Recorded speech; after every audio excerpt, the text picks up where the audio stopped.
السلام علیکم ورحمۃ اللہ وبرکاتہ۔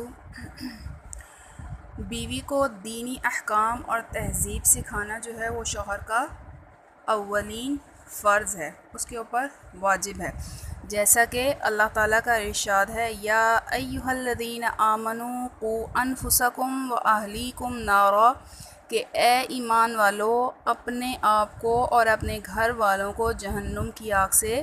بچاؤ۔ تو آپ صلی اللہ علیہ وآلہ وسلم جس طرح باہر تبلیغ و تعلیم میں مصروف رہتے تھے، اسی طرح گھر میں بھی اس فریضے کو ادا کرتے رہتے تھے۔ اسی کی طرف اشارہ کرتے ہوئے قرآن مجید نے آپ صلی اللہ علیہ وآلہ وسلم کی بیویوں کو خطاب کیا ہے۔ قرآن مجید میں آپ صلی اللہ علیہ وآلہ وسلم کے واسطے سے مومنوں کو تعلیم دی گئی ہے کہ وَأْمُرْ أَهْلَكَ بِالصَّلَاةِ وَاسْتَبِرْ عَلَيْهَا، اور اپنے گھر والوں کو نماز کی تاکید کیجیے اور خود بھی اس کے پورے پابند رہیے۔ تو آپ صلی اللہ علیہ وآلہ وسلم کا ارشاد ہے کہ جب کوئی رات میں اپنی بیوی کو جگاتا ہے اور وہ دونوں مل کر 2 رکعت نماز پڑھتے ہیں تو شوہر کا نام ذکر کرنے والوں میں اور بیوی کا نام ذکر کرنے والیوں میں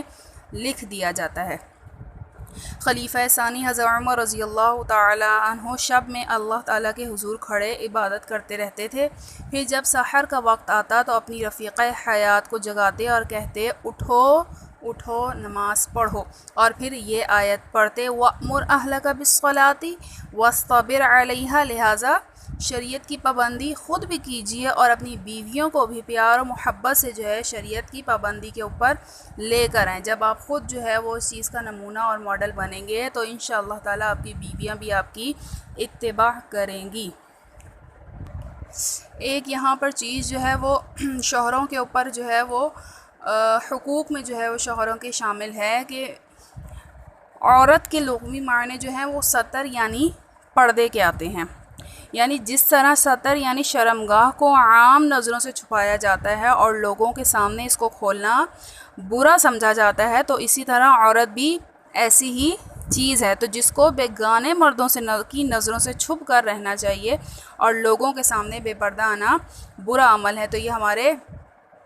شوہروں کا فرض بنتا ہے کہ وہ اپنی بیوی کو جو ہے اس کی ترغیب دیں کہ اگر بیوی جو ہے وہ اس پردے کی طرف جو ہے وہ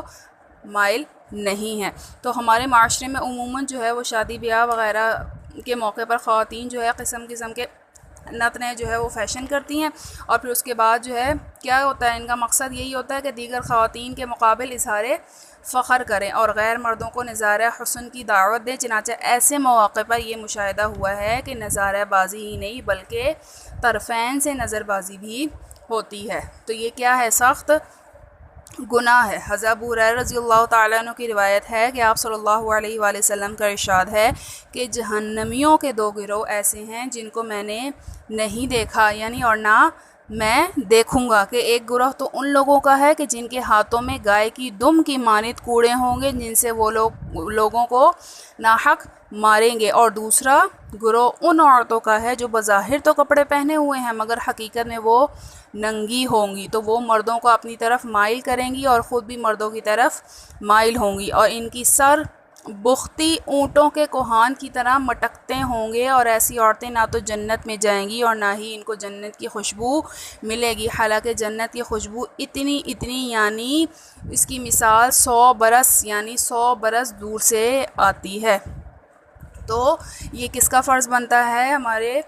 شوہروں کا جو ہے وہ حق ہے، یہ شوہروں کے حقوق میں شامل ہے کہ اگر بیوی با پردہ ہے تو اس کو پردے دار اور باحیا بنائے،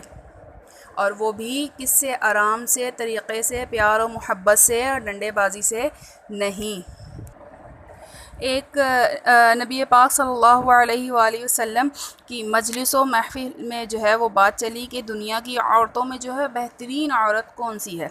تو کسی نے کوئی صفت بتائی اور کسی نے کوئی، خیر بات چیت جاری رہی، اور تو حضرت علی رضی اللہ تعالیٰ عنہ کسی کام سے گھر تشریف لائے تو سیدہ فاطمہ رضی اللہ تعالیٰ عنہ کو بتایا کہ محفل میں اس بات کا تذکرہ چل رہا ہے کہ دنیا کی بہترین عورت کون سی ہے، لیکن ابھی تک کوئی فیصلہ نہیں ہونے پایا، تو حضرت فاطمہ رضی اللہ تعالیٰ عنہ نے فرمایا کہ میں بتاؤں کہ دنیا کی کون سی عورت سب سے بہترین ہے، تو حضرت علی رضی اللہ تعالیٰ نے فرمایا کہ بتاؤ، عرض کیا کہ دنیا کی سب سے بہترین عورت وہ ہے جو نہ خود کسی غیر مرد کی طرف دیکھے اور نہ کوئی غیر مرد اس کی طرف دیکھ سکے۔ حضرت علی رضی اللہ تعالیٰ عنہ محفل میں واپس تشریف لائے اور حضور صلی اللہ علیہ وآلہ وسلم سے عرض کیا، یا رسول اللہ، میری اہلیہ نے دنیا کی بہترین عورت کی پہچان بتلائی ہے کہ جو نہ خود کسی غیر مرد کو دیکھے اور نہ غیر محرم اس کی طرف دیکھ سکے۔ تو آپ صلی اللہ علیہ وآلہ وسلم نے فرمایا کہ فاطمہ تو میرا دل کا ٹکڑا ہے، یعنی اتنی بڑی بات کہ اس سے کیا اندازہ ہوتا ہے کہ جب ہم پردہ با پردہ رہیں گے تو کسی کی مجال نہیں ہوگی کہ وہ ہمیں آنکھ اٹھا کر بھی دیکھ سکے۔ تو یہاں پر جو ہے وہ ایک اور مسئلہ آتا ہے کہ بعض اوقات جو ہے وہ شوہر جو ہے وہ دور چلے جاتے ہیں، تو